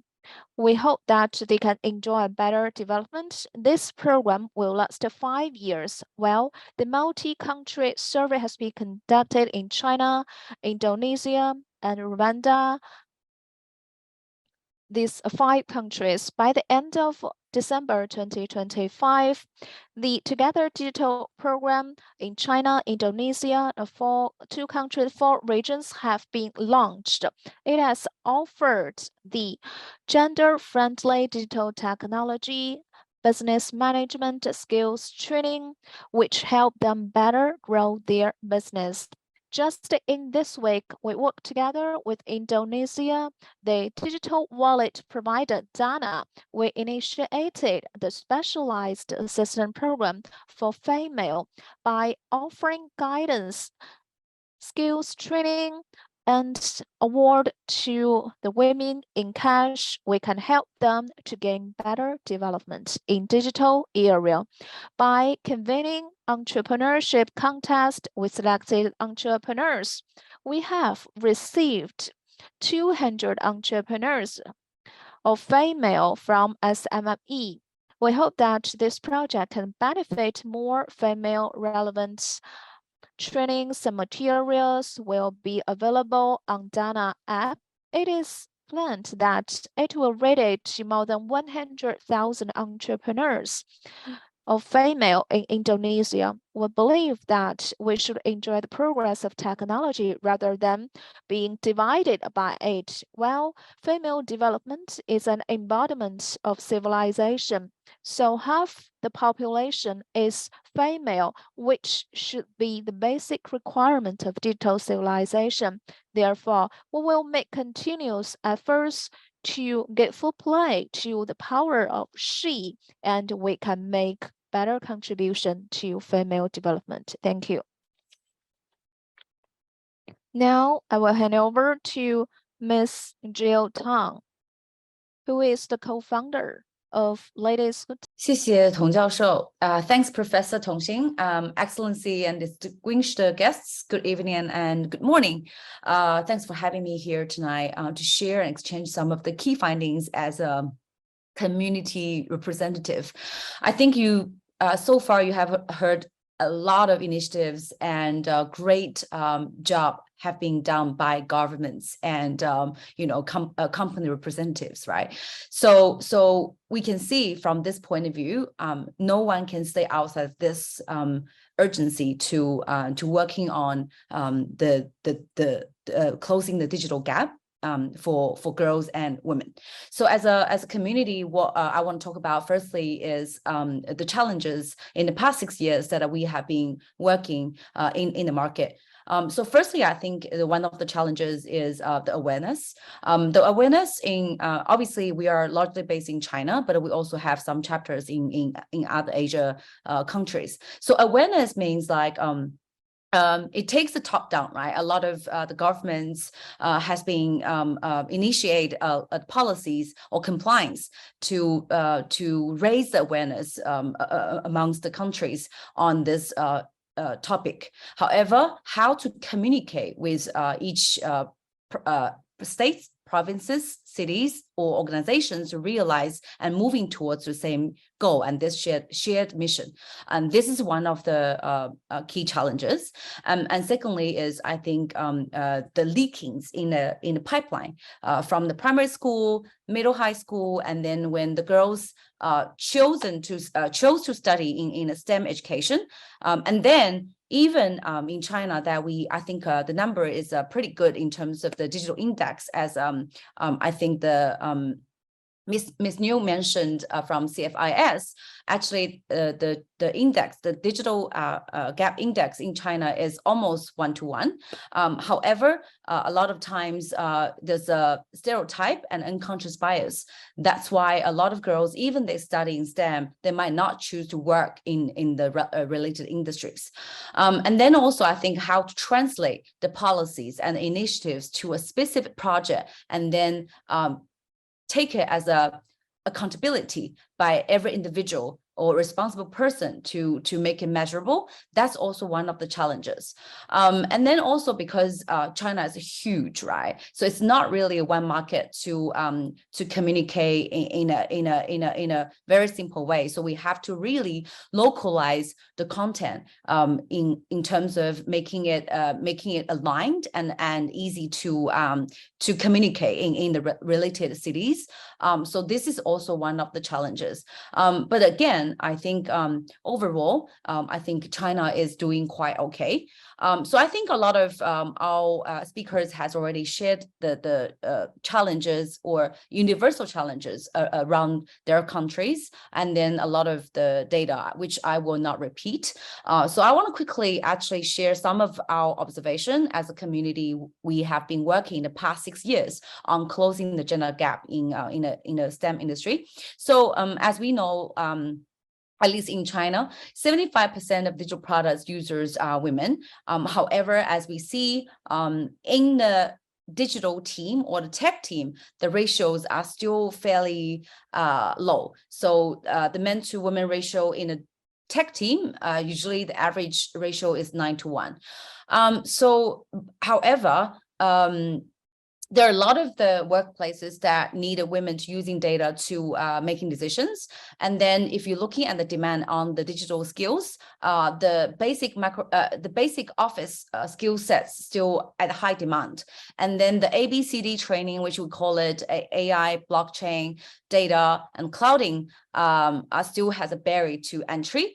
So those ones are at around, I think, total at the ratio is around 7, total is like 15%, and then the data analysis is around 14%. So as we can see, if women can increase their data skills or data literacy, it will really help them to increase the efficiency at the workplace, as well as building a confidence, and then also helping them in economic empowerment, which will increasing obviously their salaries on a monthly basis. So the actual figure here is so. In our white paper, if everyone is interested, you can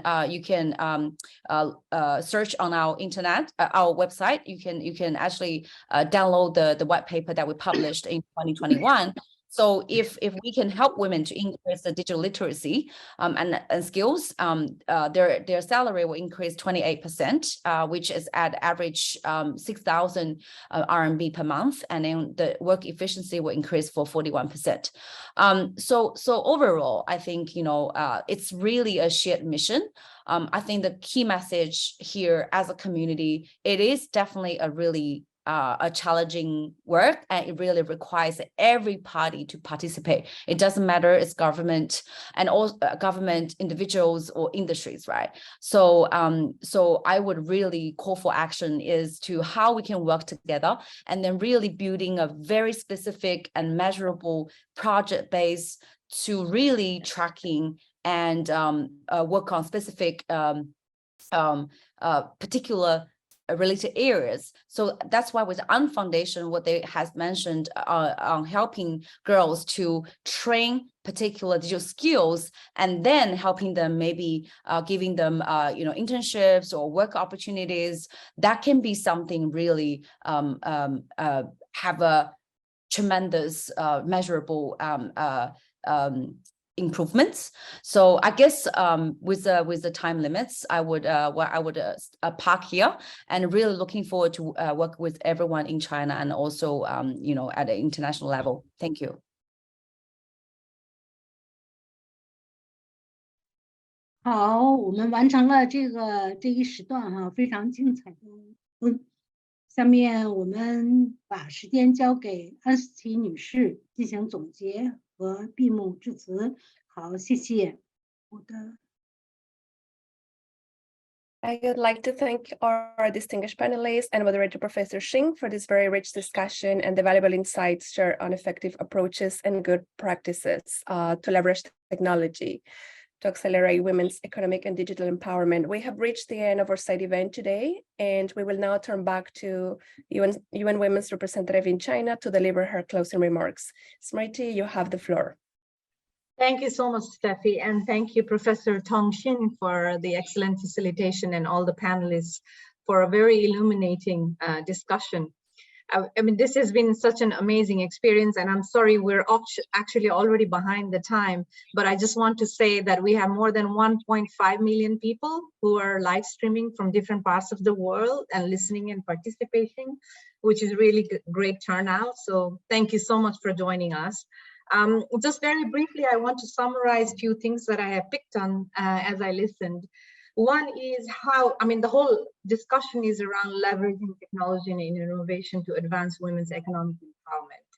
And we've recognized as a group that there are indeed gaps and challenges, be it poverty among women, low level of literacy, including digital literacy, or issues around ICT infrastructure, which affects women's access to ICT, access to market and financing. And Jill just spoke about the leaky pipeline, and that is, how do we continue the efforts throughout the life of a girl until she becomes a woman, and to participate and lead in the digital ecosystem. And I think that is really an extremely pertinent and valuable point as we look into policies and programming. And indeed, this requires that we must address these gaps. There are indeed leaky pipelines, and there are gaps, as we have highlighted, to achieve the level playing fields. And we've heard from our government counterparts on different kinds of policies and programs. And that really does require targeted support, dedicated intentional efforts, both in terms of policies program, but also resourcing. And I guess a point that has come on, an important point that has come through is it's not enough to have policies and programs and measures in place, but the implementation do matter. And implementation at the national level, provincial level, and all the way to localized, so that we make sure women and girls benefit from it. Learning from the history, I think it would be incredibly unwise, and if I pick up correctly, to waste and not fully capitalize the brain power and the skills of half of the world population. And it is not just for themselves. What we heard, both in terms of economic argument, also moral and ethical reasons, is better. This is good for humanity. It's not only good for women. This is also important and good for humanity, and it's an important accelerator for the achievement of sustainable development goals. I also want to point to one issues that, as I picked up, is around the importance of working together, the multi-sectoral partnership, public-private partnership. The example from Anne Foundation is obviously an interesting one. The role of financial institution has come across very well, including through our research, in developing a digital ecosystem that is fair, equal, and inclusive of women and girls. And I think there was a particular point which stressed the need for e-commerce businesses, and private sector do play a very important role in facilitating that. The support for women's organization and network as critical to build the social capital of women and to build their resilience. I think we've heard quite a lot about the examples from Uganda and Indonesia. And that is also an important tool for check and balance, and to make sure that the programs and policies that are being developed and implemented by other entities do indeed meet the needs and the concerns of women and girls. So I think it's a very symbiotic relationship that is in harmony with each other, but that support for the women's organization is indeed also very important. One point I do want to say is that digital technology can be a disruptor. And I think we do need to use this to address and disrupt the status quo. And it is essential that the pursuit of digital entrepreneurship and technology do not further deepen patriarchal norms and structural inequalities, because we heard they can indeed, and we had you know, the representative for an internet society talking about how increasing cybersecurity is an increasing concern for women and girls, and that must be addressed. That is not just for the protection and safety of women, but ultimately it will also impact very deeply and negatively on women's ability and opportunity to participate in economic digital economy. That's why it's really important to have women and girls at the table, informing important decisions that are being made in this time.